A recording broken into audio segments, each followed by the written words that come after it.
দৃষ্টি সরানো, বেগম জিয়া দেশে ফিরলেন, নির্বাচনের দাবিতে সোচ্চার হবেন, এরকম যখন একটা অবস্থা, সেখান থেকে দৃষ্টি সরানোর জন্য এই ঘটনাগুলো হচ্ছে কিনা। যারা ব্যাংক লুট করেছে, যারা পাওয়ার সেক্টর লুট করেছে, সামিট কোথায়, এসালম কোথায়, এদেরকে কই ধরছে?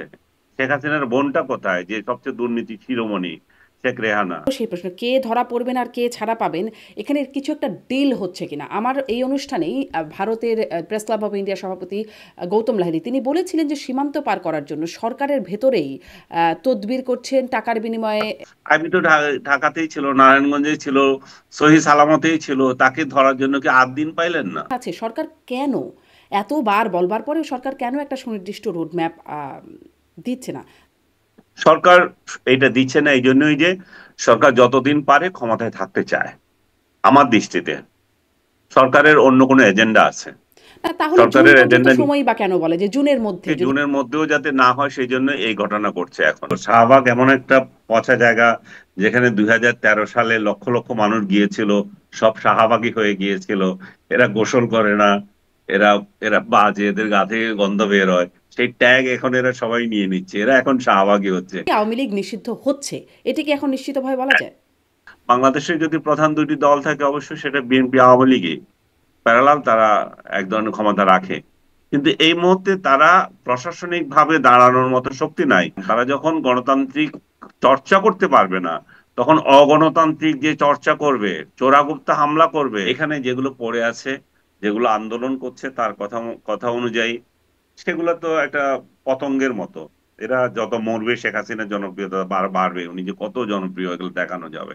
কিন্তু বাস্তবতা হচ্ছে যে উনি নাই, ওনার আত্মীয় স্বজন নাই, অন্যের ঘাড়ে দিয়ে উনি আন্দোলন করছেন। প্রশ্ন হবে লাগামহীন, জানতে চাই, জানাতে চাই এই সময়ের পালস অফ পলিটিক্স। শেখ হাসিনার শাসনামলে পরপর 2 মেয়াদের রাষ্ট্রপতি থাকা আব্দুল হামিদ গেল বুধবার দেশ ছেড়ে ব্যাংককে গেছেন দেশের প্রধান বিমানবন্দর দিয়ে। কিন্তু এ বিষয়ে নাকি জানতই না সরকার। স্বরাষ্ট্র উপদেষ্টা অবশ্য পরে বলেছেন তাকে বিদেশে যেতে সহায়তাকারীদের বিচারের আওতায় আনা হবে।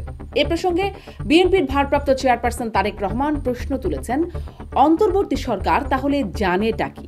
এদিকে রাষ্ট্রীয় প্রটোকলে থাকা সাবেক রাষ্ট্রপতি আব্দুল হামিদ দেশ ছাড়ার উত্তেজনার মধ্যে গ্রেফতার করা হয়েছে নারায়ণগঞ্জের সাবেক মেয়র সেলিনা হায়াৎ আইভিকে। এটি কি সরকারের ছেলে ভোলানো কৌশল? অন্যদিকে আওয়ামী লীগ নিষিদ্ধের দাবিতে শাহবাগে চলছে আন্দোলন। এসবের আড়ালে কি হারিয়ে যাচ্ছে নির্বাচন ইস্যু? আসলে কি হচ্ছে, কেন হচ্ছে, সামনে কিসের ইঙ্গিত? এসব নিয়ে আলোচনায় স্বপ্নধরা নিবেদিত পালস অফ পলিটিক্সে আমার আজকের অতিথি সিনিয়র সাংবাদিক আনিস আলমগীর। জনাব আনিস আলমগীর, আপনাকে স্বাগত জানাচ্ছি আমার আজকের পালস অফ পলিটিক্সের আয়োজনে। ধন্যবাদ আপনাকে আমন্ত্রণ জানানোর জন্য। অনেক ধন্যবাদ যুক্ত হওয়ার জন্য। আমি একটু শুরু করি যেটি নিয়ে আসলে দুটি বিষয় এখন খুব আলোচিত হচ্ছে। প্রথমে একটু আমি শুরু করি। সাবেক রাষ্ট্রপতি আব্দুল হামিদ তিনি দেশ ছেড়ে চলে গেলেন, থাইল্যান্ডে চলে গেলেন, বেশ সসম্মানে তিনি দেশ ছেড়েছেন। এখানে আসলে অনেক প্রশ্ন, কিভাবে গেলেন সে নিয়ে অনেক উত্তেজনা। সেদিকে যদি যাই তাহলে একটু পরে যাই, কিন্তু আমি প্রথমে আসলে এটি জানতে চাই যে তাকে সেই উত্তেজনার মধ্যে আমরা দেখলাম তার পরপর গ্রেপ্তার করা হলো নারায়ণগঞ্জের মেয়র, সাবেক মেয়র সেলিনা হায়াৎ আইভিকে, এবং সেখানেও একটা নাটক এর মতো মনে হলো, অনেক কিছুই হলো।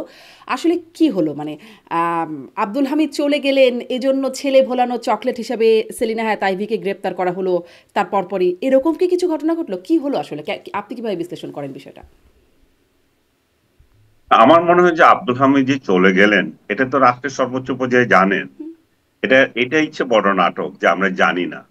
ওনাদের জানার অজান্তে একজন রাষ্ট্রপতি, সাবেক রাষ্ট্রপতি, এবং যেতে পারেন না, কারণ ওনার প্রটোকল আছে, ওখানে ওনার ব্যক্তিরা আছেন। ওনার আজকে এখন খবর তো বেরোচ্ছে যে তারা জানিয়েছে যথাযথ কর্তৃপক্ষকে, এবং ওনার বিরুদ্ধে যেহেতু কোনো গ্রেপ্তারি পরোয়ানা নাই, কোনো নির্দেশনা নাই, সসম্মানে উনি বাইরে গেছেন, উনি যাচ্ছেন, উনি সেখানে চিকিৎসা নিতে যাচ্ছেন। এমন তো নয় যে উনি এর আগে বিদেশি চিকিৎসা নেন নাই, উনি রাষ্ট্রপতি থাকতেও বারবার চিকিৎসা নিতে গেছেন, লর্ড বহর নিয়ে গিয়েছেন। এখানে বরং 2 জন ব্যক্তিকে নিয়ে যাচ্ছেন। তো এটাকে তারা নর্মাল হিসেবে দেখেছে এয়ারপোর্ট। মানে কিন্তু সেটাকে নিয়ে স্বাভাবিক যে প্রক্রিয়া তো রাজনীতি, নর্মাল হিসেবেই দেখার কথা ছিল, কিন্তু এখন তো একটা বিশেষ পরিস্থিতি যেখানে আওয়ামী লীগ নেতা হ্যাঁ, কর্মী তখন বড় থেকে ছোট সবাইকেই। পালিয়েছে। এখন এখানে পালিয়েছে বলা তো তো ঠিক না। পালানো মানুষ কি? পালানো মানে হচ্ছে আপনি কোনো গোপনে চলে গেলেন, তাই না? কিন্তু গোপনে যায় নাই, সদর দরজা দিয়ে একটা লোক গেছে, অনুমতি নিয়েই গেছে, সে অনুমতি ছাড়া তো যায় নাই। তো বা একজন নাগরিক অধিকার নিয়ে গেছে। এখন উনার বিরুদ্ধে যে মামলা, এখানে 124 জনের সঙ্গে উনাকে, শেখ হাসিনাকে, শেখ রেহানাকে, রেহানা শেখ হাসিনার ছেলে মেয়েদেরকে দিয়েছে, সেটা তো যে কেউ বুঝবে যে একটা সাজানো মামলা এবং এটা হয়রানি করার জন্যই শুধু। কারণ 124 জনের মধ্যে রাষ্ট্রপতি যিনি 2023 সালে বিদায় নিয়েছেন, তার এখানে কি ভূমিকা থাকতে পারে? তার এলাকার সেজন্য হতে পারে, তার এলাকাও যদি হয় এটা কিশোরগঞ্জ সদরে, এটা তো ওনার বাড়িতে মিঠামইন। যাই হোক, সে খবর নিচ্ছে, আপনি জানেন যে এই ধরনের মামলা আমাদের অতীতেও আমরা দেখিয়েছি হয়ে আসছে, কিন্তু জুলাই অভ্যুত্থানের পরে এই ধরনের মামলা আমাদেরকে আসলে প্রশ্নের মুখোমুখি করছে যে আমরা আসলে জুলাই অভ্যুত্থান যেই উদ্দেশ্য নিয়ে গঠিত হয়েছিল, যে উদ্দেশ্য নিয়ে এই আন্দোলন হয়েছিল, সেটার আসলে সেই চেতনা আসলে ধারণ করছে কিনা।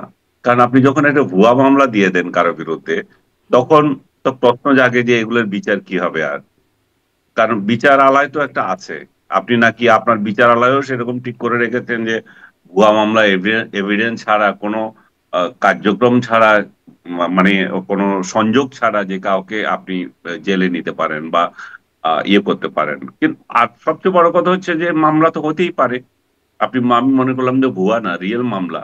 রিয়েল মামলা, একটা লোক কি বাইরে যেতে পারবে না, আসতে পারবে না? খালেদা জিয়ার বিরুদ্ধে যখন মামলা হয়েছিল, ডক্টর ইউনূসের বিরুদ্ধে যখন মামলা হয়েছিল, তারা কি বাইরে যায় নাই? তারা তো রায় ঘোষণার পরে একটু রেস্ট্রিকশন ছিল, যেমন খালেদা জিয়ার জন্য। বাকিগুলো তো ওনারা তো যাওয়া আসা করেছেন, যখন রায় ঘোষণা হয় নাই, চার্জশিট দিয়েছেন, তখনও তো তারা বাইরে গেছেন। তো আমি মনে করি যে রাষ্ট্র যদি এটা সহজভাবে নেয়, সহজ। আবার 24-এর গণ অভ্যুত্থানের পরবর্তী যে পরিস্থিতি, সেখানে আবার বলতে পারে না, এই এরা যারা খুনি সরকার ছিল, তাদের রাষ্ট্রপতি তিনি কিভাবে যান, এটা একটা কাহিনী তখন আবার হতে পারে। একই সঙ্গে আপনি বলছেন যে আইবি রহমানকে ওই দিনে না আটক করা। আইবি তো ঢাকাতেই ছিল, নারায়ণগঞ্জেই ছিল, সহি সালামতেই ছিল, তাকে ধরার জন্য কি 8 দিন পাইলেন না? অন্যদিন কেন ধরেন নাই? এবং যেই এলাকাটা রেস্ট্রিক্টেড এলাকা, যমুনা, যেখানে কারো মিছিল মিটিং করার ইয়ে নাই, অধিকার নাই, এটা রাষ্ট্র কর্তৃক ইয়ে করা, নির্দেশনা জারি আছে, সেই জায়গায় আবার আহ হাসনাত আব্দুল্লাহ সহ এবং অন্যরা যখন ডাক দিয়ে সমাবেশ করছেন, তো তাহলে বোঝা যায় যে রাষ্ট্রের সাথে এদের সংযোগ আছে, এবং এই তিনটা কাহিনীর সাথে একটা সংযোগ আছে, দৃষ্টিকে অন্যদিকে সরিয়ে নেওয়ার। তারা কোন ঘটনা থেকে হচ্ছে, এটা একটা বিরাট কোশ্চেন। কিন্তু আমার কেন জানি রিডিং এ ধরা পড়ে যে আপনি যদি 2 দিন আগে খালেদা জিয়া এসেছেন, মনে করেন 7 তারিখে আন্দোলন হলো, 7, 6, 8, আটই তো শুক্রবার, বৃহস্পতিবার, শুক্রবার, আজকে 9 তারিখ গেছে, 8, 9, 2 দিনই চললো। 6 তারিখে খালেদা জিয়া আসলেন, তার মানে তার 2 দিন পরে এই ঘটনা। খালেদা জিয়া যে আসলেন, একটা বিরাট ধরনের চাঞ্চল্য বাংলাদেশে সৃষ্টি হয়েছে। যারা আমরা এখানে আছি তারা দেখতে পাচ্ছি যে ঢাকা শহর কিভাবে কলাপস করেছিল ওনার আগমন উপলক্ষে, এবং মানুষের মধ্যে একটা উদ্দীপনা জেগেছে যে এবার বোধহয় নির্বাচন নিয়ে আর কোনো তালবাহানা চলবে না, নির্বাচনের নিশ্চয়ই একটা সুনির্দিষ্ট তারিখ ঘোষণা করে দেবেন। এবং বিএনপি নেত্রী, উনি বিএনপি চেয়ারপারসন আর সাবেক প্রধানমন্ত্রী, উনার যে গ্রহণযোগ্যতা সর্বমহলে, ইভেন আমি দেখেছি আওয়ামী লীগের লোকেরাও বলেছে যে ঠিকই আছে, উনি আসছেন, আমরা চাই যে একটু পরিবর্তন হোক উনার মাধ্যমে, একটা নির্বাচনটা যথাযথ সময়ে যাতে হয়ে যায়। এবং উনার একটা গ্রহণযোগ্যতা, আজকে জাতীয় নেত্রী হিসেবে উনার এমন একটা গ্রহণযোগ্যতা তৈরি হয়েছে, একটা অভিভাবক সুলভ আচরণ উনার মধ্যে এসেছে। এবং আপনি যদি বলেন ফ্যামিলি যেরকম একটা কর্তা ব্যক্তি হয়, সমাজে যেমন মুরব্বী হয়, তিনি একটা রাষ্ট্রীয় রাজনৈতিক অঙ্গনে একটা মুরব্বীর ভূমিকা পালন করে নির্বাচনটা যাতে ভালো হয় সেই ভূমিকা উনি নিতে পারবেন না। কারণ উনি তো পদাধিকার বলে বিএনপির এখনো চেয়ারপারসন, তাই না? যদিও উনি শারীরিকভাবে আগের মতো মোটেও সক্ষম না, এখন কেউ যদি বলেন যে উনি আগের মতোই সেই রাজপথে থাকবে, আসবে, আজকে আমি দেখতে পাচ্ছি যে তাকে রাজপথে আসার জন্য আহ্বান জানিয়েছেন যে যারা শাহবাগে আন্দোলন করছেন এই আওয়ামী লীগ নিষিদ্ধ করার দাবিতে। আপনাকে এর মধ্যে নিশ্চয়ই আপনি জানেন যে হাসনাত আব্দুল্লাহরা আন্দোলনটা করেছিল যে যমুনাতে, সেটা আওয়ামী লীগ নিষিদ্ধ করার দাবিতে, এবং সেই দাবি তারা পালন করেছে। শুক্রবার সারাদিন ওইখানে ছিল, বিকাল বেলায় তারা আবার 5টার দিকে শাহবাগে নিয়ে এসছে যে না, আমরা এখান থেকে এটা ভেন্যুটা চেঞ্জ করে নেব। ভেন্যুটা চেঞ্জ করে শাহবাগ ইন্টারসেকশনে নিয়ে এসেছে। এখন সেই জায়গাটা এমন একটা জায়গা, সমস্ত শহর কলাপস করার জন্য এনাফ ওই রাস্তাটা, কারণ তার সঙ্গে সবগুলো সড়কের সংযোগ। তো সংযোগ বন্ধ করে, যেটা আমরা 2013 সালে দেখেছি যে এই একই স্টাইলে শাহবাগ দখল করে গণজাগরণ মঞ্চ করা হয়েছিল, যে যুদ্ধ অপরাধীদের বিচারের দাবিতে। যখন কাদের মোল্লাকে এই রায় দেওয়া হয়েছিল, ফাঁসি দেয় নাই, যখন যাবজ্জীবন বা অন্য একটা সাজা দিয়েছিল, ফাঁসির দাবিতে সেখানে মিলিত হয়েছিল, এবং সেটা ক্রমান্বয়ে বাড়তে বাড়তে একেবারে সারা বাংলাদেশে বিস্তৃত হয়েছে। আমার যে এখনো স্পষ্ট মনে আছে, প্রথম দিকে যারা জড়িত হয়েছিল, আওয়ামী লীগ মোটামুটি ক্ষিপ্তই ছিল তখন, কারণ এই আন্দোলনটা না হয় না কি আবার আওয়ামী লীগের বিরুদ্ধে চলে যায়। একটা পর্যায়ে খালেদা জিয়া তখন দেশের বাইরে ছিলেন, উনি যখন আসলেন, উনি এসে যখন এটা ওন করলেন না এবং জামাতের সুরে উনি কথা বললেন, বিশেষ করে জামাতের সেক্রেটারি জেনারেল আলী হাসান মুজাহিদ ওনার সাথে দেখা করেছেন বা একই সময় ওনারা বিবৃতি দিয়েছেন, তখন ঘটনা একদম উল্টে গেল। যারা আওয়ামী লীগ বিএনপির যে সমস্ত সমর্থকরা শাহবাগে ছিল, তারা তখন শাহবাগ বর্জন করলো এবং এই শাহবাগের পুরোটাই দখল নিয়ে নিল আওয়ামী লীগ। এবং এখনো পর্যন্ত সেটাকে আওয়ামী লীগের আন্দোলন বলা হচ্ছে, বাস্তবে সেটা আওয়ামী লীগের বিরুদ্ধে আন্দোলন ছিল। এবং সেই সেই সময় আওয়ামী লীগ নির্বাচনের মুখোমুখি, 14 এর নির্বাচন আওয়ামী লীগের জন্য একটা বিরাট পরিবর্তন, মানে বিরাট হুমকির সম্মুখীন হতে হয়তো এই যে শাহবাগ আন্দোলন দিয়ে। কিন্তু বিএনপি আমি মনে করবো যে এখানে হুম। ভুল পথে পরিচালিত হয়ে জি, এখন আসলে মাহমুদুর বিএনপি রহমান কোন পথে? আহ, কারণ আপনি যেই কথাটা বললেন খুবই গুরুত্বপূর্ণ একটা জায়গা বললেন হুম, যে দৃষ্টি সরানো। বেগম জিয়া দেশে ফিরলেন, হুম। নির্বাচনের দাবিতে সোচ্চার হবেন, এরকম যখন একটা অবস্থা, সেখান থেকে দৃষ্টি সরানোর জন্য এই ঘটনাগুলো হচ্ছে কিনা সেই জায়গাটা যখন একটা প্রশ্নবোধক চিহ্ন বা একটা আলোচনার রাইট। জায়গা আমি আপনি তুললেন, আমি আমি আমি এখানে আমি একটু ঠিক- জানতে চাই তাহলে এখন বিএনপি এখানে আসলে কি করবে যখন এই দাবিতে চলছে আন্দোলন, বা দৃষ্টি সরে যাচ্ছেই কিনা? হ্যাঁ, আমি ওই জায়গায় আসছি। এখন দেখেন, যখন দেখলো যে খালেদা জিয়া, এখন সবার দৃষ্টি খালেদা জিয়ার উপরে, এবং খালেদা জিয়ার উপরে দৃষ্টি থাকা মানে কি, নির্বাচনটা যথাসময় দিয়ে যেতে হবে। এটা আর বলা যাবে না কি অল্প প্যাকেজ বড় হুম প্যাকেজ, হুম যেটাই হোক, নির্বাচনের সুনির্দিষ্ট রোড ম্যাপ দিতে হবে আপনাকে। আপনি জুনে বলতেছেন না আমরা জুনের পরে যাব না, জুনের পরে যাব না, ঠিক আছে, তাহলে জুনের মধ্যেই করেন, রোড ম্যাপটা দেন, কোন মাসে কি হবে না হবে এটা ডিক্লেয়ার করে দেন। তাহলে মানুষ আশ্বস্ত হতে পারে, মানুষ প্রস্তুতি নিতে পারে। তার এই নির্বাচনটা কি আপনার হুম। জোটে হবে না এককে হবে, সবগুলো ভোটের হিসাব তো আছে না, যে যার মতো করে তখন একটা হিসাব করবে। এখন নির্বাচনের গোল ফোর্স থেকে সরে গিয়ে উনি জাতীয় ইস্যু নিয়ে ব্যস্ততা, হাজার হাজার ইস্যু, একদিন এক ইস্যু আছে, অকামার ইস্যু ভর্তি হয়ে গেছে, সংস্কারের নামে কালক্ষেপণ করা হচ্ছে বলে আজকেও বিএনপি ভারপ্রাপ্ত চেয়ারপারসন তারেক রহমান তার বক্তৃতায় বলেছেন। তো এই যে ঘটনাগুলো ঘটছে, তার মানে হচ্ছে যে নির্বাচনকে একটা অনিশ্চয়তার দিকে নিয়ে যাওয়া। এখন খুব আচ্ছা, এর সূক্ষ্মভাবে কি আপনি কোনো হিসাবটা ব্যাখ্যা আছে জনাব আনিস আলমগীর? আপনারা বিশ্লেষণ করেন, অনেক খবর রাখেন। এর কি কোনো ব্যাখ্যা আছে? সরকার কেন এতবার বলবার পরেও সরকার কেন একটা সুনির্দিষ্ট রোডম্যাপ দিচ্ছে না? দিলে কি সমস্যা? সরকার এটা দিচ্ছে না এই জন্যই যে সরকার যতদিন পারে ক্ষমতায় থাকতে চায়। আমার দৃষ্টিতে সরকারের অন্য কোনো এজেন্ডা আছে। না, তাহলে জুন সরকারের পর্যন্ত এজেন্ডা সময়ই বা কেন বলে? যে জুনের মধ্যে যদি দীর্ঘদিন থাকতে চায় তাহলে জুনের মধ্যে সময়টাই বা কেন বলছে? জুনের মধ্যে দিচ্ছে আপনাকে, জুনের মধ্যেও যাতে না হয় সেই জন্য এই ঘটনা ঘটছে এখন। আজকে যদি মনে করেন আওয়ামী লীগকে নিষিদ্ধ করার কথা বলছে, সব কয়টা রাজনৈতিক দল অলমোস্ট এক, ইভেন বিএনপিও বলছে করুক, কিন্তু নিজেরা ঘাড়ে নিচ্ছে না। এবং যেই কেয়ারটেকার ডক্টর ইউনূসের অফিস থেকে বিবৃতি দেওয়া হয়েছে, আমরা আওয়ামী লীগকে নিষিদ্ধ করার ব্যাপারে পদক্ষেপ নিচ্ছি, রাজনৈতিক দলগুলোর সাথে আমরা বসবো, এই কথা বলা হয়েছে। এবং আইন উপদেষ্টা আসিফ নজরুল বলেছেন যে আইন করতে তার কোনো সমস্যা নেই। এবং তার মানে হচ্ছে তারা সবাই নীতিগতভাবে এক হয়ে আছে যে আওয়ামী লীগকে এটা নিষিদ্ধ করবে। কিন্তু সেটা কার ঘাড়ে দেবে, কার ঘাড় দিয়ে ইয়ে করবে, হালাল করে নেবে, সেই জায়গায় একটু গন্ডগোল রয়ে গেছে। কারণ বিএনপি বহুবার বলেছে যে আমরা আওয়ামী লীগকে নিষিদ্ধ করুন, সেটা চাই না। কিন্তু আওয়ামী লীগ এখন, বিএনপি এখন বাধ্য হবে যে জনমতের তোড়ে যে এর সঙ্গে সুর মিলাতে, অলমোস্ট সুর তাদের একটু মিলেছেও। আমি কিছুক্ষণ আগে মির্জা ফখরুল ইসলাম আলমগীরের একটা ইন্টারভিউ দেখলাম একটা পত্রিকার সঙ্গে। উনি বলছেন যে আমরা কে নিষিদ্ধ করার, সরকার যদি করে আইন সিদ্ধভাবে, আদালত যদি অনুমতি দেয় তাহলে হতে পারে। আমি তো জনগণ, জনগণ আমি তো করতে পারবো না, আমরা তো করতে পারবো না। খুব ভালোভাবে উনি ব্যাখ্যাটা দিয়েছেন। তার মানে হচ্ছে যে এটা আদালত গড়াচ্ছে, এবং আদালত গড়ানো কোনো ব্যাপারই না। সরকার যখন সব রাজনৈতিক দলগুলোর কাছ থেকে এই নো অবজেকশন পেয়ে যাবে, তখন একটা সার্কুলার জারি করলেই এটা নিষিদ্ধ হয়ে যায়। নিষিদ্ধ হওয়ার পরে কি হবে সেটা হচ্ছে বিষয়।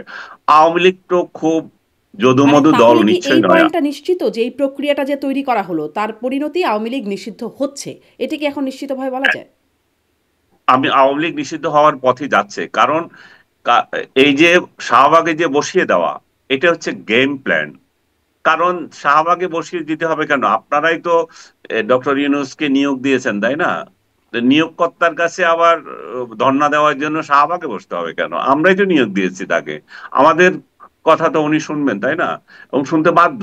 তো সেই জায়গায় আমরা এখানে বসছে কেন? বসছে মানে এটা কি মানুষকে আসলে সেই দেখানো। হালাল করার প্রক্রিয়া আপনি যেটি বলছিলেন? একজ্যাক্টলি, এটা হালাল করার প্রক্রিয়া। আচ্ছা। এবং এই হালাল করা কেন? কারণ এই আপনি যে বলছেন যে জুনে যে নির্বাচন হবে, আমি এটা সন্দেহ করি যে জুনে হবে না। কেন হবে না? কারণ আওয়ামী লীগকে যখন আপনি নিষিদ্ধ করতে যাচ্ছেন, তখন আওয়ামী লীগ একটা নিষিদ্ধ সংগঠন হিসাবে নির্যাতনের শিকার হবে সারা বাংলাদেশে। এখন আওয়ামী লীগের লোকদেরকে আরো ভালো করে যে কোনো গণতান্ত্রিক শব্দ উচ্চারণের সঙ্গেও ধরা যাবে। এবং আহ, যেগুলোর ভালো ইমেজ আছে, আপনার এই যেমন আইভির মতো লোকজন, যাদের সমাজে গ্রহণযোগ্যতা ছিল, তাদেরকেও আপনি ইজিলি ধরতে পারবেন, কারণ এরা তখন নিষিদ্ধ সংগঠনের সদস্য। আর এই ধরতে ধরতে যেটা হবে, আওয়ামী লীগের যেহেতু শক্তি আছে, আওয়ামী লীগের সাথে একটা সংঘাত তৈরি হবে, বিএনপি অ্যান্ড হুম। আদার্স। এই সংঘাত এমন পর্যায়ে যাবে যে নির্বাচন অনুষ্ঠানের পরিস্থিতি আর থাকবে না। না, এই চোরা যে জনাব গুপ্তা আনিসুর হামলা রুবেল, থেকে। মানে কাউকে ধরার জন্য তো হুম, নিষিদ্ধ করার দরকার হচ্ছে না, আইনেরই দরকার হচ্ছে না এখন। তাহলে মানে নিষিদ্ধ করে ধরতে হবে এরকম কি? এই যে সেরিনা হায়াৎ আইভীকে যে গ্রেপ্তার করা হলো, তিনি পুলিশের সামনেই বললেন যে তাকে গ্রেপ্তার করা হলো বা তাকে ধরে নিয়ে যাওয়া হচ্ছে, তাকে ওয়ারেন্ট পর্যন্ত দেখানো হয় নাই। মানে হুম, আইনের যে প্রয়োজন হচ্ছে না, সেটি যদি আব্দুল হামিদের যাওয়া, ওবায়দুল কাদেরের চলে যাওয়া, সাবির হোসেন চৌধুরী ছাড়া পাওয়া, মানে কেউ হুম, ধরা পড়ছেন, কেউ ছাড়া পাচ্ছেন, এই যে একটা প্রক্রিয়া হুম, চলছে, তাতে তো বোঝা যায় যে আইনের খুব বিষয় আসলে এখানে নাই, বা মানে হুম। নিষিদ্ধ করে ধরতে হবে এমন বিষয় আসলে কি খুব দরকার আছে? সরকার তো চাইলেই ধরতে পারে। নিষিদ্ধ না, নিষিদ্ধ করলে সুবিধা আছে তো। নিষিদ্ধ করলে একটা হচ্ছে যে আপনি নির্যাতনটা ভালো করে করতে পারবেন। সহি হবে, তখন আপনার তখন প্রশ্ন আসবে না। আপনি যখন কিছু একটা করতে যায় এরা, তখন ইন্টারন্যাশনালি বা দেশীয় ভাবে, আইনগত ভাবে একটা অধিকারের প্রশ্ন আসে, আপনি একজনকে কেন ধরবেন। হুম। আর যখন নিষিদ্ধ সংগঠনের সদস্যদেরকে আপনি ধরেন, তুমি এই নিষিদ্ধ সংগঠনের কার্যক্রম করছো, তখন এটা তো অনেক হালাল, তাই না? তখন আপনার জন্য সুবিধা হয়। কিন্তু আমি বারবার আপনাকে যেটা বুঝাতে চাচ্ছি, সেটা হচ্ছে যে ওনারা যে আসলে নিষিদ্ধকরণ, সেটাও ওনাদের উদ্দেশ্য না। ওনাদের উদ্দেশ্য হচ্ছে যে গ্যাঞ্জাম তৈরি করা, নির্বাচনের গোল পোস্ট থেকে সরে যাওয়া, যখন অজুহাত তৈরি করা। এই অজুহাত তৈরি করার জন্য শুধু যে আওয়ামী লীগকে নিষিদ্ধ করা তো তাই না। জি। এর মধ্যে আপনি দেখছেন যে দুই প্রতিবেশীর সাথে সম্পর্কও আমাদের তলানিতে যাচ্ছে। এবং বারবার আমরা বলছি যে আমরা করতে পারি, আমরা যুদ্ধও লাগতে পারে। যুদ্ধের প্রস্তুতির কথাও বলছেন স্বয়ং ডক্টর ইউনূস। তো তাহলে এমন একটা পরিস্থিতি তৈরি হতে পারে, আরাকানকে করিডোর দেওয়া নিয়ে বা অন্য কোনো একটা ইস্যু নিয়ে, আওয়ামী লীগকে নিয়ে। তখন বলবেন যে না, এখন তার পরিবেশ নাই, এখন জুনে ইলেকশন আরো পিছাবে। এবং আরেকটা বিষয় হচ্ছে যে ডক্টর ইউনূস চাইলেও তার সার্গেত যারা আছে এবং তার পছন্দের, তার শিষ্ট বলা যায় যে দল এনসিপি নির্বাচন চায় কিনা, এবং জামাতে ইসলামী চায় কিনা। নির্বাচন কে চাচ্ছে? নির্বাচন শুধুমাত্র বড় গলায় চাচ্ছে বিএনপি, কারণ বিএনপি জানে তারা এই মুহূর্তে নির্বাচন হলে ক্ষমতায় যেতে পারবে। আর বিএনপি যদি ক্ষমতায় চলে যায়, বাকিদের আহ ক্ষমতা কিছুটা হলেও হ্রাস পাবে, কিছুটা না অনেকটাই হ্রাস পাবে। এবং তাদের এক একজনের অস্তিত্ব কি হয় সেটা নিয়েও তারা কোশ্চেন তুলছে। তখন যদি আওয়ামী লীগ আবার ফেরত আসে এই বিএনপির ছত্রছায়ায়, কিংবা গণতান্ত্রিক আহ আন্দোলনের সুবিধা নিয়ে, গণতান্ত্রিক পরিবেশ যখন তৈরি হয়, তখন তো তারা আসতেই পারে। হুম। দেশি বিদেশি চাপ আছে। এরা নিষিদ্ধ থাকলো একদিকে, আরেকদিকে গ্যাঞ্জামের মধ্য দিয়ে ইলেকশন যদি পিছিয়ে যায়, তাহলে এদের দুই দলেরই লাভ। কারণ এনসিপি একটা নতুন দল, তাদের তো এখন সংগঠন গড়ে তোলার সময়, তাই না? তারা খুব ভালো করে জানে যে এই মুহূর্তে নির্বাচন হলে তাদের তিনজনও আসবে কিনা সন্দেহ, যদি কারোর সাথে ঐক্য না হয় হুম, নিজস্ব শক্তিতে, তিনজনও আসবে না। এবং তারা খুব ভালো করে জানে তাদের শক্তি এই নগর কেন্দ্রিক কিছু লোকের কাছে, হুম। বাইরে তাদের কোনো জি। অস্তিত্বই নাই। মানে এটা স্পষ্ট হলো জনাব আনিস আলমগীর যে বিএনপি নির্বাচন চাইছে, কেন চাইছে, আর এনসিপি জামাত তারা চাইছে না বা দেরিতে চাইছে, সেটি কেন চাইছে। আপনি এটা একটু মানে আওয়ামী লীগ নিষিদ্ধ করার জন্য যেই প্রক্রিয়া এখন চলছে আন্দোলন, সেদিকে আমি আরেকটু আসবো, কিন্তু ওই প্রশ্নটা যেটা আমি একটু না, করছিলামও যে জামাতের বিষয়টা আমি আপনাকে ক্লিয়ার করি। আচ্ছা।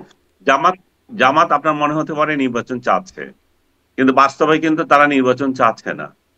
তারা চায় যে আরো যদি 2-3 বছর এভাবে থাকে, তাহলে তারা যে এখন অঘোষিত ভাবে সরকারের প্রভাব বিস্তার করছে, সেই প্রভাবটা আরো বিস্তার হবে। বিশেষ করে শিক্ষাঙ্গন দখল হচ্ছে তাদের প্রধান উদ্দেশ্য। এবং প্রতিটা বিশ্ববিদ্যালয়ের ভিসি তাদের কর্তৃক নিয়োজিত। তাদের কর্তৃক নিয়োজিত বলাটা ডাইরেক্ট ঠিক হচ্ছে না, তাদের লোকজন নিয়োজিত। তাদের লোকজনই ভিসি হয়েছে, 2-1টা ইউনিভার্সিটি বাদ দিয়ে, including Dhaka university, Chittagong university, তো বড় রাজশাহী ইউনিভার্সিটি। তো বড় বড় ইউনিভার্সিটি গুলো যখন তাদের দখলে, তাদের ছাত্র সংগঠন সেই 80-র দশকে এরশাদ আমলে যেভাবে মানে বিকশিত হয়েছিল, এখন একেবারে পরিপূর্ণভাবে ফল দেবে। এখন তাদের শক্তি এতটা বেড়েছে। তো শিক্ষাঙ্গন যখন দখল হয়ে যায়, ছাত্রদের মধ্যে যখন আপনার জনপ্রিয়তা বেড়ে যায়, ক্যাম্পাসগুলোতে যখন ইলেকশন হবে, আপনার সংসদ হবে, তখন জামাতের ক্ষমতা এর থেকে অনেক অনেক বাড়বে। এই মুহূর্তে যেটা তাদের ভোট ব্যাংক বলা যায় না, তাদের ভোটের রেশিও খুব কম। এবং অদূর ভবিষ্যতে হয়তো ইসলামিক যত দল আছে তারা যদি ঐক্য করে, এনসিপি যদি তাদের সঙ্গে জোট বাঁধে, তাহলে ক্ষমতার ভাগাভাগিতে তারা একটা বিরাট একটা চ্যালেঞ্জের সম্মুখীন করতে পারবে বিএনপি কে। বিএনপি এখন যে জনপ্রিয়তা আছে সেই জনপ্রিয়তা থাকবে না। বিএনপি যে জনপ্রিয়তা যেভাবে আগাচ্ছিল সেটা ক্ষয় হচ্ছে দিন দিন। আপনি জানেন বিএনপির বাইরে দেশের সারা দেশে বিএনপি নেতাদের কার্যক্রম নিয়ে সমালোচনা হচ্ছে, এবং সেই সমালোচনাও একটা পরিকল্পিত। কারণ হুম, বিএনপি ক্ষমতায় নাই, বিএনপি কে কিন্তু আপনি চাঁদাবাজির সুযোগ করে দিচ্ছেন। চাঁদাবাজির সুযোগ বন্ধ করার দায়িত্ব কার? সরকারের। সরকার কিন্তু এটা করছে না। বিএনপি বারবার বলছে যে হুম। চাঁদাবাজদের গ্রেপ্তার করো এবং যথাযথভাবে অ্যাকশন নাও, কিন্তু সেটা হয় না। কারণ হচ্ছে তার মানে কি দাঁড়াচ্ছে? তার মানে হচ্ছে সরকার চাচ্ছে যে বিএনপি এভাবে আরো পচুক, এবং তাতে করে এই কিন্তু বিএনপি কি পরিস্থিতিতে একাই পড়ছে? এনসিপি কি পড়ছে না? মানে তাদের দুর্নীতি, তাদের চাঁদাবাজি, তাদের প্রভাব খাটানো, এরকম নানা বিষয় তো আলোচনায় আসছে। বিএনপি এনসিপি যে বিষয়টা, সেটা শহর কেন্দ্রিক, এবং তারা শক্তিশালী হওয়া, অর্থবিত্ত অর্জন করা, এগুলো বাংলাদেশে যে রাজনীতি, সেই রাজনীতিতে অর্থবিত্ত অর্জন না করলে আপনাকে জনপ্রতিনিধি হওয়াও কঠিন। তো তাদের হিসাব আলাদা, বিএনপির হিসাব আলাদা। বিএনপি হুম। এই মুহূর্তে নির্বাচন চায়, এই মুহূর্তে ক্ষমতায় যাওয়ার বিষয় মতো, ক্ষমতায় যাওয়ার মতো একটা দল। আর এরা যদি শক্তি অর্জন করে, জামাত সহ অন্যান্যদের সাথে অ্যালায়েন্স করে, তাহলে কিন্তু তখন বিএনপির জন্য একটা বড় ধরনের চ্যালেঞ্জ আসবে। সেই হুম। জন্য বিএনপি কিন্তু দেখবেন আপনি এনসিপির বিরুদ্ধে বড় ধরনের কোনো কথা বলে না। এখনো তারেক রহমানের যে বক্তৃতা, সেটা বলছে যে স্বৈরাচার বিরোধী যেই শক্তিগুলো আমরা একসঙ্গে ছিলাম, তাদের মধ্যে অটুট বন্ধন এটা ছেঁড়ার জন্য পরিকল্পিত কারসাজি হচ্ছে। পরিকল্পিত কারসাজি কি? কারসাজি হচ্ছে এগুলোই। তো কেন আসলে বিএনপি কেন শক্তিশালীভাবে না শক্তভাবে কথা বলে না? বিএনপি বলে না যদি এখনই, কারণ এক শ্রেণীর লোক আছে বাংলাদেশে। ডক্টর ইউনূস একটা নাইস প্রোপাগান্ডা টিম তৈরি করেছেন সারা তার ঢাকা কেন্দ্রিক এবং সারা দেশে। এরা এমন একটা আবহ তৈরি করেছে যে ডক্টর ইউনূস চলে গেলে দেশের মধ্যে কি যে হবে। এবং বিএনপির ইমেজটা এমন ভাবে প্রকাশিত হচ্ছে যে আওয়ামী লীগ হচ্ছে একটা দুর্বৃত্ত দল ছিল, এরা তো আরো দুর্বৃত্ত। এবং সত্যিকার অর্থে এরা অনেকগুলো কার্যক্রম সেরকমই করেছে। কারণ আওয়ামী লীগ যেখানে যেখানে চাঁদাবাজি করতো, এদের চাঁদার পরিমাণ এরাই দখল করেছে, এবং চাঁদার পরিমাণ আরো বেড়ে গেছে। এবং আওয়ামী লীগ যেভাবে অত্যাচার করতো, এদের লোকজনও সেভাবে অত্যাচার করছে। এরা ইভেন এত নিকৃষ্ট ধরনের কার্যক্রম করছে যে সব জায়গা দখল দখল দখল। এই যে মসজিদ কমিটি পর্যন্ত দখল করছে, যার কোনো যোগ্যতা নাই, টোকাই শ্রেণীর লোকজন এসে সমাজের নেতৃত্ব নিয়ে নিচ্ছে। তো এগুলো দেখে সমাজের ভালো লোকগুলো তো ক্ষিপ্ত হচ্ছে বিএনপির প্রতি, হুম। বিএনপির লোকেরও ক্ষিপ্ত হচ্ছে। তো তাদের জনপ্রিয়তা তো কমে যাচ্ছে। হ্যাঁ, কিন্তু বিএনপি কিন্তু মানে বিএনপি বিএনপি আপনি যদি বলছেন যে না, বিএনপি একটু শেষ করতে শক্তভাবে দিন, কথা বলছে একটু না। আমি আসলে এটাও জানতে চাচ্ছিলাম যে বিএনপি একটা না, শক্ত একটু শেষ অবস্থানে। করতে দেন। বিএনপি যদি ক্ষমতায় থাকতো তাহলে কিন্তু এই অ্যাকশন নিতে পারতো। বিএনপি যেহেতু ক্ষমতায় নাই, তাহলে এই এগুলার তাদের যে কার্যক্রম যেগুলো করতেছে তারা নিজেরাও অ্যাকশন নিতে পারছে না, কারণ তারাও তো ক্ষমতায় যেতে হবে। ক্ষমতায় যাওয়ার জন্য যদি নিজের দলেরই সব শেষ করে দেয়, তাদেরও কি হবে? সব পরিণতি নিয়ে একটা ভেজালের মধ্যে আছে তারা। কিন্তু তারা কোনো মানে ওই যে শক্ত অবস্থানে যে যাচ্ছে না সেটা নিয়ে আমি একটু এটাও মনে পড়লো যে ডক্টর ইউনূসের কাছে একটা সুনির্দিষ্ট রোড ম্যাপের জন্য তারা গিয়েছিল। তার আগে অনেক হুম। হুমকি ছিল, বার্তা ছিল, না পেলে আন্দোলন, রাজপথে আন্দোলন, সোজা আঙ্গুলে ঘি না উঠলে বাঁকা করতে হবে, আমাদের খেলা এখনো বা বিএনপির খেলা এখনো দেখোই নাই, এরকম নানান বক্তব্য একদম বিভিন্ন স্তরের নেতাদের কাছ থেকে আসছে। মির্জা ফখরুল ইসলাম আলমগীর পর্যন্ত প্রয়োজনে রাস্তায় নামার কথা বলেছেন বারবার। সেখানে আন্দোলন মানে ডক্টর ইউনূসের সাথে বৈঠক হলো, অসন্তোষ জ্ঞাপন করলো, তারপরে আর বললেন যে আর নাকি আন্দোলনের প্রয়োজনই নাই। যেখানে এতদিন ধরে আন্দোলন দরকার, করব করব বলা হচ্ছে, তারপরে বলছেন যে আর আন্দোলনের আসলে প্রয়োজন নেই এই সরকারের বিরুদ্ধে।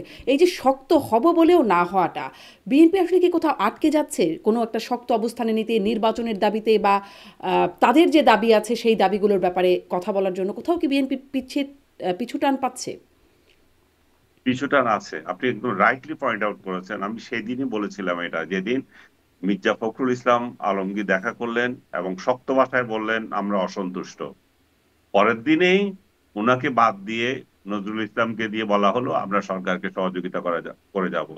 আমি বললাম যে সেদিনেই আসলে বিএনপির ক্ষমতায় যাওয়ার স্বপ্ন অর্ধেক শেষ হয়ে গেছে। কারণ এটা তাদের রাজনৈতিক পরাজয় এক ধরনের। তারা সেটা এখন ওভারকাম কিভাবে করবে আমি জানি না। তারা কেন সেটা বলতে বাধ্য হয়েছে সেটা তারা জানে, আমি জানি না। এটার অভ্যন্তরে কি ঘটনা এরা বলে না। আমি দুই একজনকে জিজ্ঞেস করেছিলাম, বলে না সাধারণ বিষয়। এটা সাধারণ বিষয় নয়, আপনিও সেটা অবজার্ভ করেছেন। এটা সাধারণ বিষয় না। তাদের কোথাও না কোথাও একটা হুম। দুর্বলতা রয়ে গেছে, যার কারণে তারা আগের মতো শক্ত ভাষায় কথা বলতে পারছে না। তারা এটা খুব ভালো করেই জানে যে সমস্ত এই যে প্রপাগান্ডা টিম বিএনপি কে একটু হেয় করছে সোশ্যাল মিডিয়া, এগুলো কিছুই না। এগুলা নির্বাচন চায় বলে তাদেরকে টিটকারি করছে, এগুলো কিছুই না। কারণ ভোট হলে জনগণ বিএনপি কে ভোট দেবে, কারণ জনগণ স্থিতিশীলতা চায়। হুম। জনগণ একেবারেই মানে একেবারে খারাপ হলেও একটা নির্বাচিত সরকারকে চায়। কারণ এখন তারা অধৈর্য হয়ে গেছে, তারা কোনো পদক্ষেপ নিতে পারছে না। দেশের জি। ব্যবসায়ীরা বিনিয়োগ করছে না, হুম। বিদেশিরা বিনিয়োগ করছে না, লোকজন চাকরি হারাচ্ছে, তাই না? অর্থনীতির সূচকগুলো যেগুলো শেখ হাসিনা রেখে গিয়েছিল, তারা তো স্বৈরাচার বলে আমরা সবাই লেভেল দিচ্ছি, কিন্তু সেই জায়গা থেকে নেমে যাচ্ছে। তো স্বৈরাচার আবার জনপ্রিয় হয়ে যাচ্ছে, তো তাহলে আর আন্দোলন এত সংগ্রামের কি দরকার ছিল? সেই জায়গায় মানুষ হতাশ হচ্ছে। হুম। কিন্তু মানে সেটাই আপনি সমস্যাগুলো চিন্তা করছেন, কিন্তু বিএনপির পিছু টানটা কোথায় সেটিও একটু বোঝার চেষ্টা করছিলাম। আগে না হয় বুঝলাম, যখন শেখ হাসিনা শাসনামল ছিল তখনও আন্দোলন আন্দোলন করতো, তখন অনেক ট্রলও হতো বিএনপিকে নিয়ে, ঈদের পর, রোজার পর, পূজার পর আন্দোলন। কিন্তু তখন কেন আন্দোলন হতো না বা আন্দোলন জোরালো হতো না সেটির একটা ব্যাখ্যা থাকতে পারে যে তখন গ্রেপ্তার করা হতো তাদেরকে। এখন আসলে কি, বা মামলা দেওয়া হতো, গুমেরও ভয় থাকতো। এখন আসলে কি সেটাই আমি একটু বোঝার চেষ্টা করছিলাম। যে হোক, হয়তো সামনে বুঝবো। অনেকগুলো প্রশ্ন আমার রয়ে যাচ্ছে, একটু ছোট ছোট করে যদি জনাব আনিস আলমগীর একটু জানতে পারি। হুম। আব্দুল হামিদ চলে গেলেন, সেই প্রসঙ্গেই কে যাবেন, কে থাকবেন, কাকে ধরা হবে, কাকে ছাড়া হবে বা সসম্মানে চলে যাবেন, এটি আসলে কিভাবে নির্ধারিত হচ্ছে সেটি কি এতদিনে বোঝা গেল? না, এটারও কোনো আগামাথা নাই। আর কারে ধরছেন, কারে কারে ছাড়ছেন? সবচেয়ে দুর্নীতিবাজ লোকগুলো দেশের বাইরে। এক সালমান ছাড়া তো আমি আর কারো দুর্নীতিবাজকে দেখি না এই আটকা পড়ে আছে। যারা ব্যাংক লুট করেছে, যারা পাওয়ার সেক্টর লুট করেছে, সামিট কোথায়, এস আলম কোথায়, এদেরকে কই ধরছে? শেখ হাসিনার বোনটা কোথায়, যে সবচেয়ে দুর্নীতি শিরোমণি, শেখ রেহানা? সেও তো নাই।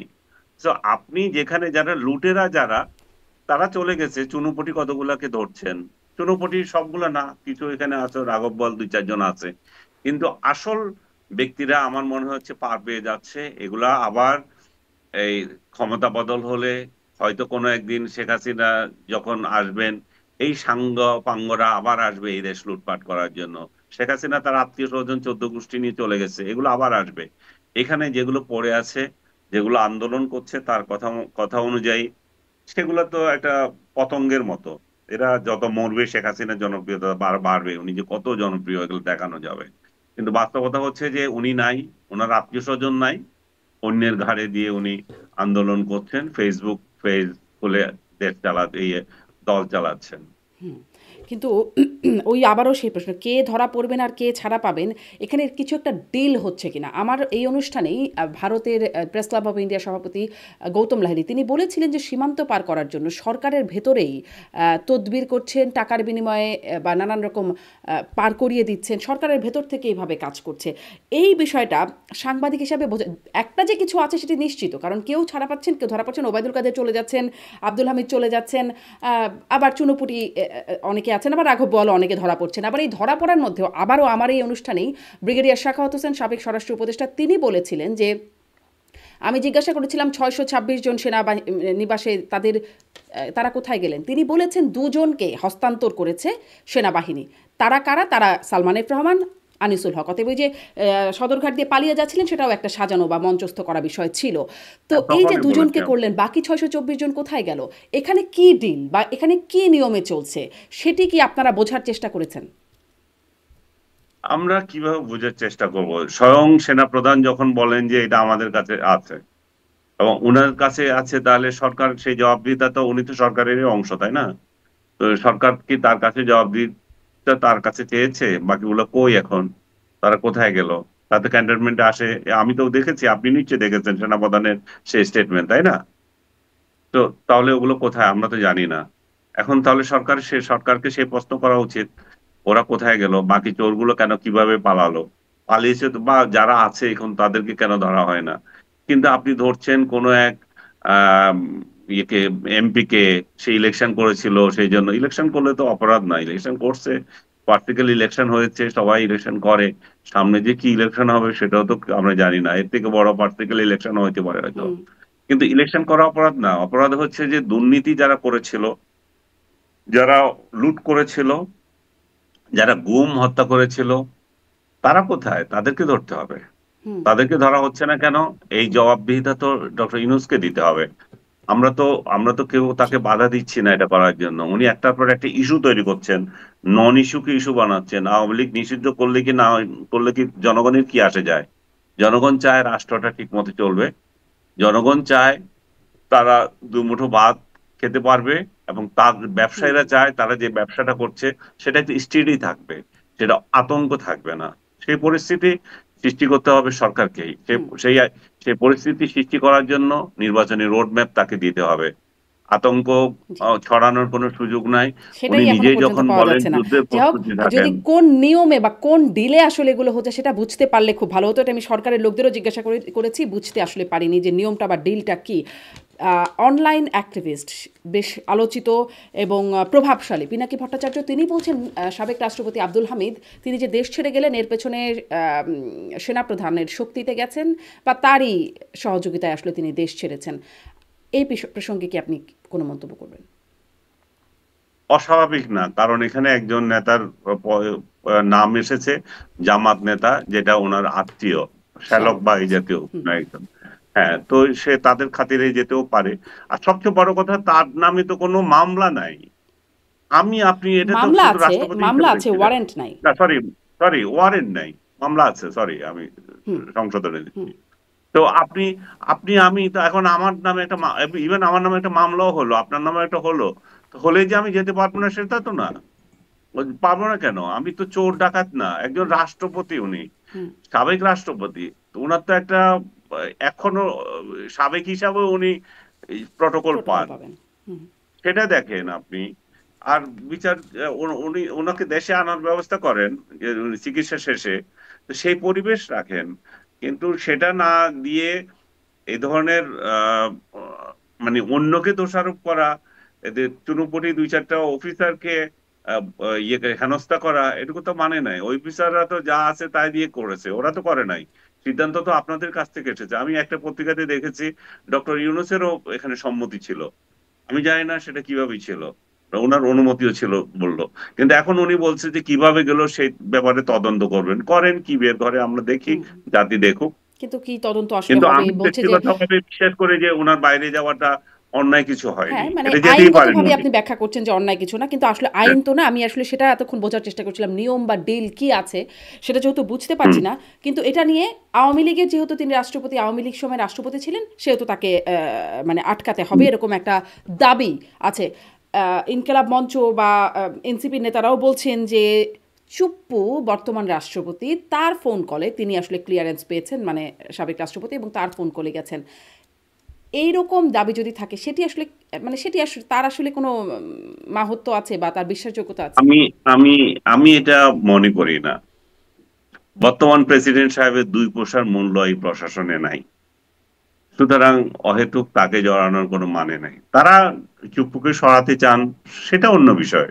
হুম। কিন্তু বর্তমান প্রেসিডেন্টের কলে এই প্রেসিডেন্টকে বাইরে যাওয়ার জন্য দিয়েছে, এটা খুবই হাস্যকর, এটা কেউ বিশ্বাস করবে না। হুম। মানে ইনকিলাব মঞ্চের উনি বলছিলেন, মুখপাত্র তিনি বলছিলেন যে তাকে রাখা হয়েছে দোষ দেওয়ার জন্য, তার ঘাড়ের উপর দোষ দেওয়ার জন্য, কিছু হলে দোষ তার উপর চাপিয়ে দেওয়া হবে, এরকম একটা ব্যাখ্যাও তিনি দিচ্ছিলেন। আসি আবার আওয়ামী লীগ নিষিদ্ধ করার জন্য যে এই আন্দোলনটা, সেখানে নাহিদ ইসলাম তিনি বলছেন একটা মার্চও করা হবে, আওয়ামী লীগকে নিষিদ্ধ দ্রুত সিদ্ধান্ত না আসলে আবারও মার্চ টু ঢাকার মতো কর্মসূচি। তিনি গুরুত্বপূর্ণ মন্ত্রণালয়ের উপদেষ্টা ছিলেন, সরকারের গুরুত্বপূর্ণ জায়গায় তিনি ছিলেন, সেখানে থেকে তিনি এটি করতে পারলেন না। এখন তিনি বলছেন সরকারের বিরুদ্ধে মার্চ টু ঢাকা, তিনি যেটা নিজে পারলেন না সেটি এখন দাবি করছেন। এটি আসলে কেমন ব্যাপার? এটাই তো রাজনীতি, আপনি যখন থাকেন তখন আপনি কিভাবে বলবেন? এখন ওনাদের দুই চারজন আছে, তারাও বলা বলি করছে এগুলো। আমি তো মনে করি যে এদের সবগুলো রাস্তায় আসা উচিত, সরকারের থেকে বড় বড় কথা না বলে নাইদের মতো একটু স্বচ্ছতা দেখিয়ে রাস্তায় আসুক, আন্দোলন করুক। আওয়ামী লীগকে নিষিদ্ধ করার যে আন্দোলন করছে তারা, এটা তো অগণতান্ত্রিক আন্দোলন নয়, এটা গণতান্ত্রিক আন্দোলন। তারা চাইতেই পারে আওয়ামী লীগকে নিষিদ্ধ করা। তো এবং সরকারেরও যারা আছে, তো তারাও এই ছাত্রদের সাথে যখন সুর মিলায়, তারা আসুক, ইয়েতে রাস্তায় আসুক। এবং তারা ইলেকশন কিভাবে করবে আমি তো জানি না। এই যে দুই উপদেষ্টাকে নিয়ে বারবার কথা হচ্ছে, তারা ক্ষমতায় থেকে আবার কি করে এই নির্বাচন পরিচালনা করবেন? তারা তো কমপ্লিট বায়াসড একটা ইয়ের পক্ষে, তারা একটা একটা প্রশাসনের পক্ষে। তাদের অধীনে তো নিরপেক্ষ নির্বাচন হবে না। আমি জানি না ডক্টর ইউনূসের অধীনেও নিরপেক্ষ নির্বাচন হবে কিনা, বা আদৌ ওনার সরকার নির্বাচনটা পরিচালনা করবে কিনা। আপনি যেটা বলছিলেন যে শাহবাগ ব্লকেড আন্দোলন যেটা দিয়েছিল ওরা, সেটা গণজমায়েত করবে কালকে শনিবার, এবং এর পরেও চলবে, এবং এর মধ্যেও যদি না মানে তখন বলছে যে ঢাকা অভিমুখে তারা লং মার্চ করবে, সে আগের মতো। তো আমি জানি না সেই লং মার্চ আগের মতো সাড়া দেবে কিনা, যেটা 5 অগাস্টের আগে হয়েছিল। হয়তো হতেও পারে, কারণ মাঠে তো আর এখন আওয়ামী লীগ নাই যে কেউ ঠেকাবে, এখন ঠেকানো তো কেউ নাই। আসবে তারা, তারা প্রদর্শন করবে, দেখাবে যে আওয়ামী লীগের বিরুদ্ধে বাংলাদেশ এক হয়েছে আবার, এবং আওয়ামী লীগকে নিষিদ্ধ করাটা তাই সরকার চাপের মধ্যে পড়ে করেছেন।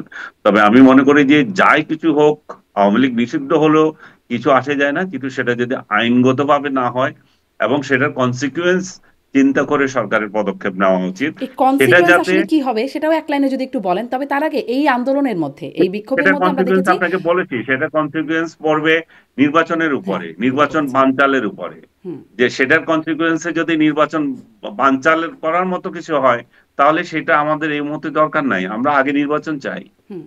এখানে আওয়ামী লীগের কোনো পরিকল্পনা, আওয়ামী লীগের কোনো পাল্টা ষড়যন্ত্র কিছু কাজ করছে কিনা সেই ব্যাপারে একটু যদি বলেন। তবে তার আগে এটা একটু বলবেন যে জসিমউদ্দিন রহমানী, আনসারুল্লাহ বাংলা টিমের প্রধান, তিনিও ছিলেন এখানে, যিনি শীর্ষ জঙ্গি নেতা হিসেবে তাকে তার একটা তিনি জামিনেও আছেন আসলে। এটিকে আপনি হুম। কিভাবে দেখেন? এটা ভালো, খুব ভালো। শাহবাগ এমন একটা পচা জায়গা, যেখানে 2013 সালে লক্ষ লক্ষ মানুষ গিয়েছিল, সব শাহবাগী হয়ে গিয়েছিল। এরা গোসল করে না, এরা এরা বাজে, এদের গা থেকে গন্ধ বের হয়, সেই ট্যাগ এখন এরা সবাই নিয়ে নিচ্ছে, এরা এখন শাহবাগী হচ্ছে। আমি এটা মজা করছিলাম যে দেশে এত শাহবাগী নিয়ে কি করবে। তো শাহবাগী নিয়ে যাদেরকে গালাগালি করে, এরা আর করবে না আর কি। আশা করছি যে শাহবাগী ট্যাগ, শাহবাগী গালি, এগুলো থেকে বাঘেরা এখন রক্ষা পেয়ে যাবে। পিনাকি ভট্টাচার্য নিজেও একজন শাহবাগী ছিল, এখন এদের সঙ্গে আছেন। পিনাকিরও এখন তো ডবল ডবল ট্যাগ থাকবে আর কি, আমাদের সিঙ্গেল ট্যাগ বা অনেকের সিঙ্গেল ট্যাগ আছে। হুম। এখন ডাবল ডাবল ট্যাগ শাহবাগীর আসবে। মানে আওয়ামী লীগের পাল্টা কোনো তাদের কোনো পরিকল্পনা বা তাদের কোনো ষড়যন্ত্র সে ব্যাপারে কোনো তথ্য আছে যে এরকম যে করা আমার মনে হয় হচ্ছে? না আওয়ামী লীগের এই মুহূর্তে এমন কোন পরিকল্পনা, এমন কোন শক্তি তারা প্রদর্শন করতে পারবে, কারণ তারা নিজে তো ঘর ছাড়া, তাই না? হুম। তাদের শক্তি প্রদর্শন করার জন্য টাইম লাগবে। তাদের সমর্থন নাই তা না, তাদের সমর্থন এখন যে কোনো রাজনৈতিক দল থেকে কম নাই।